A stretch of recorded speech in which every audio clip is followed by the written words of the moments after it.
আসসালামু আলাইকুম। Hello everyone, আশা করছি সবাই অনেক ভালো আছেন। আজকে আমি চলে এসেছি বগুড়ার চারমাথা কেন্দ্রীয় বাস টার্মিনালে। টার্মিনালের মধ্যে অবস্থিত বাবা শাহ ফতে আলী ক্যান্টিনে। এই ক্যান্টিনের পরিবেশ আমাকে খুবই মুগ্ধ করেছে। বাবা শাহ ফতে আলী ক্যান্টিনের পরিবেশ আমার কাছে খুবই ভালো লেগেছে। সব কিছু একদম চকচকে ঝকঝকে। মূল কথায় চলে আসি। বাবা শাহ ফতে আলী ক্যান্টিনে আসার মূল কারণ সেটি হচ্ছে স্বাস্থ্যসম্মত এবং টেস্টি কম দামি খাবার পেতে হলে অবশ্যই আপনাকে বাবা শাহ ফতে আলী ক্যান্টিনে আসতে হবে। তো এখানে খাবারের মান এত কম যেটা আপনি কল্পনাতেও রাখেননি। এক প্লেট ভাত, গরুর ভুনা এবং কিছু ভাজি দিবে সাথে। এটার দাম মাত্র ৮০ টাকা। এখানে এসে আপনার বলতে হবে যে আপনি ৮০ টাকার কেস খাবেন। এক প্লেট ভাত, গরুর ভুনার একটু ভাজি দেবে, এটা হচ্ছে ৮০ টাকার কেস। ১.৫ প্লেট ভাত, গরুর ভুনার একটু ভাজি, এটা হচ্ছে ৯০ টাকার কেস।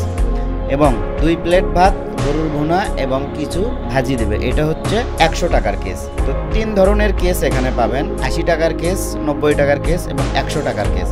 এছাড়াও আপনি এখানে ভাজা মাংস সহ বিভিন্ন ধরনের দেশি মাছের তরকারি, পরোটা, সবজি, ডিম ইত্যাদি মুখরোচক খাবার পেয়ে যাবেন। সো বন্ধুরা, খাবার প্রিয় মানুষ যারা বগুড়ায় আছেন, আমার ভিডিও যারা দেখছেন, তারা অবশ্যই ঢু মারতে পারেন বগুড়া কেন্দ্রীয় বাস টার্মিনাল চারমাথার মধ্যে অবস্থিত বাবা শাহ ফতে আলী ক্যান্টিনে। আমার কাছে খাবারের মান খুবই ভালো লেগেছে। আশা করছি আপনাদের কাছেও ভালো লাগবে। সো বন্ধুরা, কথা না বেরিয়ে চলুন শুরু করে দিই আজকের ভিডিওটি। আশা করছি না টেনে পুরো ভিডিওটি দেখবেন, আর বন্ধুদের সাথে শেয়ার করতে ভুলবেন না একদমই। আপনাদের যদি কোনো মতামত থাকে তা কমেন্ট করে জানাবেন, আর কি ধরনের ভিডিও দেখতে চান তা অবশ্যই কমেন্ট করে জানাবেন। আমি চেষ্টা করব আমার সাধ্যমতো সেই টাইপের ভিডিও তৈরি করতে।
ভাত পাবেন আপনি সকাল ৯টা থেকে সন্ধ্যে ৬টা পর্যন্ত। গোস্ত ভাত সহ ৭০ টাকা। ১ প্লেট ভাত, গরুর গোস্ত সহ ৭০। ২ প্লেট ভাত সহ ৯০। আর ১.৫ প্লেট ১.৫ প্লেট ভাত সহ ৮০ টাকা। ৮০ টাকা কেস ভাত, কেস।